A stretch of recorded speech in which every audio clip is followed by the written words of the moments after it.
Good morning बच्चों, welcome to e learning classes. बच्चों, आज हिंदी की कक्षा में हम जो पढ़ने जा रहे हैं वो एक कविता है। वैसे तो हिंदी में अनेक विधाएं होती है, जैसे कि कहानी, नाटक, एकांकी, कविता, पर आज जो हमारा शीर्षक है, विषय है, वो है एक कविता जिसका शीर्षक है आंखों के तारे। बच्चों, ये एक कविता है जिसमें एक प्रेरक कविता है, जिसमें हमने अब इस प्रकृति को एक शिक्षिका माना है। एक शिक्षिका के रूप में वो हमें क्या क्या सिखाती है वो हम इस कविता में देखेंगे। तो चलिए सबसे पहले हम इस पंक्तियों से शुरू करते हैं।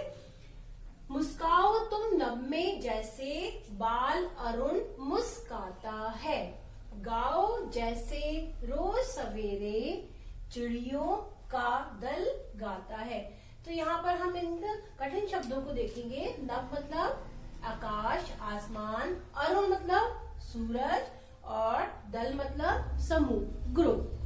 तो यहाँ पे कहा गया है कि हमें इस तरह मुस्काना चाहिए जैसे कि नभ में मतलब आकाश में सूरज मुस्कुराता है। यहाँ बाल अरुण का मतलब है सुबह का सूरज। ठीक है, सुबह का सूरज जैसे कि जब उगता है तो चारों तरफ लालिमा हो जाती है और बहुत सुंदर प्रकृति हो जाती है और ऐसा लगता है कि सब जगह वो मुस्कुरा रहा है। तो हमें भी ऐसे ही मुस्कुराना चाहिए जिससे जैसे कि सुबह का सूरज मुस्कुराता है। और आगे है, गाओ जैसे रोज सवेरे चिड़ियों का दल गाता है। यहाँ दल मीन समूह हो गया, चिड़ियों का दल मतलब कहने का तात्पर्य यह है कि जैसे सुबह की चिड़ियों की चहचहाहट कितनी सुंदर होती है और चिड़ियों का समूह आपस में मिलजुल कर मीठा गाता है। तो इसी प्रकार हमें भी गाना चाहिए। गाना मीन्स बोलना चाहिए। हमें भी एक दूसरों के साथ ऐसे ही रहना चाहिए जैसे कि चिड़िया आपस में मिलजुल कर रहती हैं। यानी कि हमें ऐसे मुस्कुराना चाहिए जैसे कि सुबह का सूरज मुस्कुराता है, चारों तरफ लालिमा फैलाता है। और हमें ऐसे बोलना चाहिए एक दूसरे से जैसे चिड़ियों का समूह एक दूसरे से बोलता है, मीठा गाता है, वैसे ही हमें बोलना चाहिए। चलिए बच्चों, फिर आगे की पंक्तियां देखते हैं। बड़ों की जैसे मस्ती से बढ़ता ही जाता है निर्झर, तीस डालता जो अपनी राहों में आए रोड़े पत्थर। तो यहाँ पर निर्झर का अर्थ है झरना और राहों मीन्स हो गया मार्ग, रास्ता। तो हमें किस तरह से बढ़ना चाहिए? हमें इस तरह से बढ़ना चाहिए जैसे जो झरना है बढ़ता जाता है तो उसके मार्ग में जैसे कि रोड़े पत्थर जो भी आते हैं वो उनका प्रभाव उस पर नहीं पड़ता और वो आगे बढ़ता ही जाता है, उन पत्थरों को अपने साथ बहा के ले जाता है। उसी प्रकार बच्चों, हमें भी अपने जीवन में आने वाली कठिनाइयों को से डरना नहीं चाहिए और हमें आगे बढ़ते ही जाना चाहिए। उन कठिनाइयों का उनका मुकाबला हमें हंसकर करना चाहिए और सब कठिनाइयों का मुकाबला करते हुए हमें आगे बढ़ना चाहिए। किस तरह आगे बढ़ना चाहिए? जिस तरह एक झरना आगे बढ़ता ही जाता है हंसता मुस्कुराता हुआ, उसी प्रकार हमें भी हंसते मुस्कुराते सब कठिनाइयों का सामना करते हुए आगे बढ़ते ही जाना चाहिए। आगे की पंक्तियां देखते हैं बच्चों। देखो कहती नदी की हरदम सबकी प्यास बुझाना, घने पेड़ कहते हैं तुम सबको छाया पहुंचाना।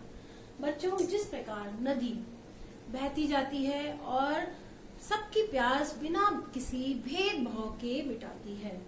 नदी का पानी सभी पीते हैं, नदी सबकी सेवा बिना किसी भेदभाव के करती है। उसी प्रकार हमें भी सबकी मदद बिना किसी भेदभाव की करनी चाहिए। आगे है, घने पेड़ कहते हैं तो सबको छाया पहुंचाना। और घने पेड़ों से हमें क्या शिक्षा मिलती है? जिस प्रकार घने पेड़ के नीचे बैठने पर सभी को छाया मिलती है, बिना किसी भेदभाव के जो पेड़ है सभी को छाया देता है। इसी प्रकार हमें भी बिना किसी भेदभाव के सबकी मदद करनी चाहिए। हमें मदद करते समय कभी अपना स्वार्थ नहीं देखना चाहिए और बिना किसी भेदभाव के सबकी मदद करनी चाहिए। ये बच्चों, अब आगे बढ़ते हैं, आगे की पंक्तियां देखते हैं।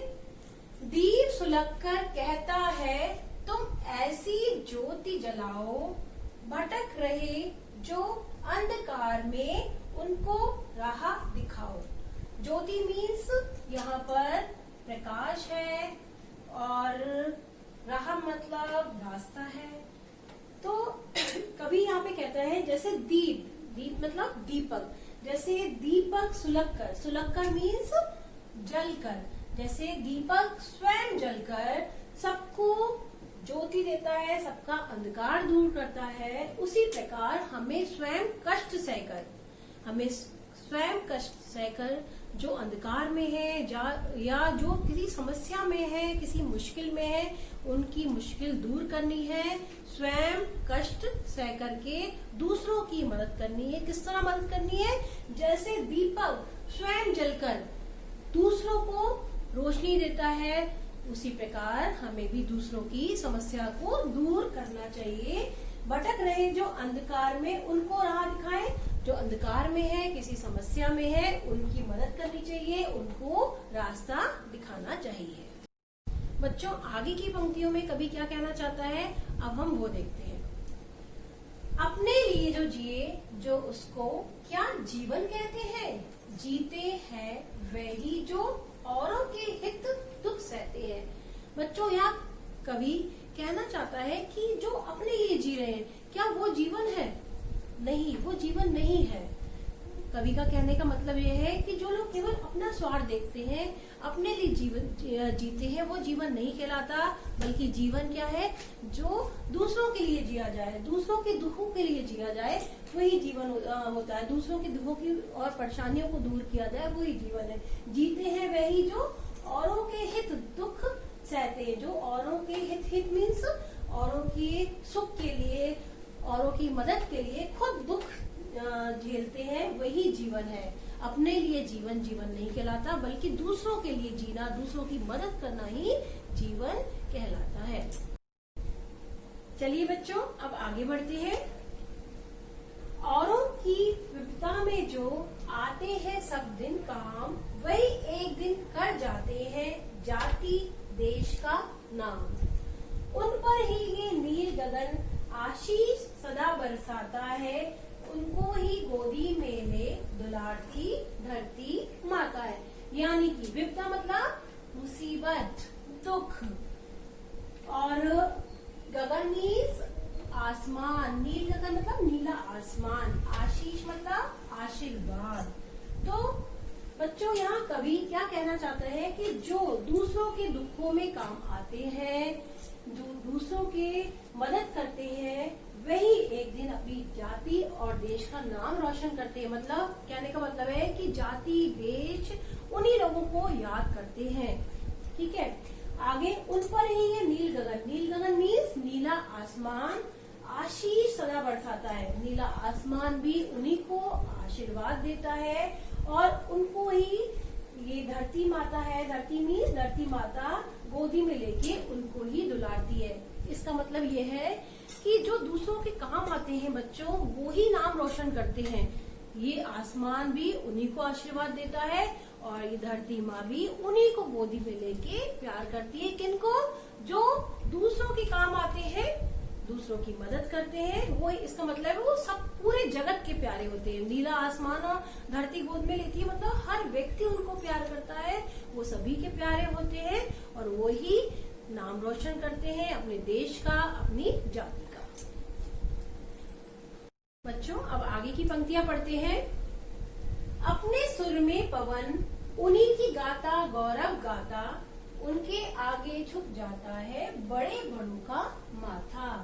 पवन मतलब क्या होता है? हवा, और माथा मीन्स क्या होता है? सिर, शीश।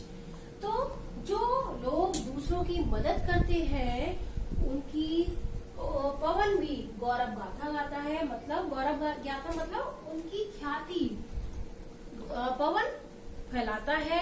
जिस तरह पवन बेटा चारों तरफ फैल जाती है, पवन को कोई रोक नहीं पाता है, उसी प्रकार जो लोग दूसरों की मदद करते हैं, उनकी ख्याति, उनकी प्रसिद्धि चारों तरफ फैल जाती है, जिस तरह पवन फैलता है। उनके आगे झुक जाता है बड़े बड़ों का माथा। और कितना भी बड़े से बड़ा लोग क्यों ना हो, उनके आगे वो शीश झुकाते हैं, उनको रिस्पेक्ट करते हैं, उनको सम्मान करते हैं। किनको सम्मान करते हैं? जो लोग दूसरों की मदद करते हैं, दूसरों को सहायता पहुंचाते हैं, उनकी सभी मदद करते हैं, चाहे वो कितने ही बड़े क्यों ना हो। और पवन भी उनकी ख्याति इस तरह फैलाता है, जिस तरह हवा चारों तरफ फैलती है, उसी प्रकार उनकी ख्याति, उनकी प्रसिद्धि चारों तरफ फैलती है। बच्चों, अब आगे की पंक्तियों की ओर बढ़ते हैं कि कवि अंतिम पंक्तियों में हमें क्या समझा रहे हैं। ठीक है, क्या कहना चाह रहे हैं कवि? उनके आगे फीके लगते हैं सब राज दुलारे, क्योंकि हुआ करते हैं वो जग की आंखों के तारे। फीके मतलब मूल्यहीन, हल्के, फीके, तुच्छ। और आंखों के तारे, यहाँ पे एक मुहावरे का प्रयोग किया गया है। बच्चों, इसका मतलब ये है, कवि क्या कह रहे हैं कि जो दूसरों की मदद करते हैं, दूसरों की मदद के लिए हमेशा तैयार रहते हैं, उनके आगे राज दुलारे मीन्स राजकुमार भी होगा, वो भी उनके आगे फीके लगेंगे। यानी कि बड़े से बड़ा इंसान भी उन लोगों के आगे फीके लगते हैं, छोटे लगते हैं, क्योंकि हुआ करते हैं वो जग की आंखों के तारे। आंखों का तारा मतलब बहुत प्यारा, यानी कि बहुत मूल्यवान, क्योंकि वो लोग जो दूसरों की मदद करते हैं वो बहुत मूल्यवान होते हैं, और बड़े से बड़े लोग भी उनके आगे छोटे लगते हैं। ठीक है, और इसलिए कवि ने जो दूसरों की मदद करते हैं उनको बहुत बड़ा बताया है। तो बच्चों, हमने इस कविता में क्या सीखा कि प्रकृति के जो विभिन्न उपादान है, उपादान मीन जो स्रोत है, वो हमें विभिन्न प्रकार से शिक्षा देते हैं कि हमें निस्वार्थ भाव से सबकी सेवा करनी चाहिए। जैसे प्रकृति हमें निस्वार्थ भाव से हमारी सेवा करती है, ऐसे ही हमें भी निस्वार्थ भाव से, मतलब बिना किसी मतलब के दूसरों के काम आना चाहिए, दूसरे की सेवा करनी चाहिए, जिस प्रकार ये नेचर, ये प्रकृति हमारी सेवा करती है।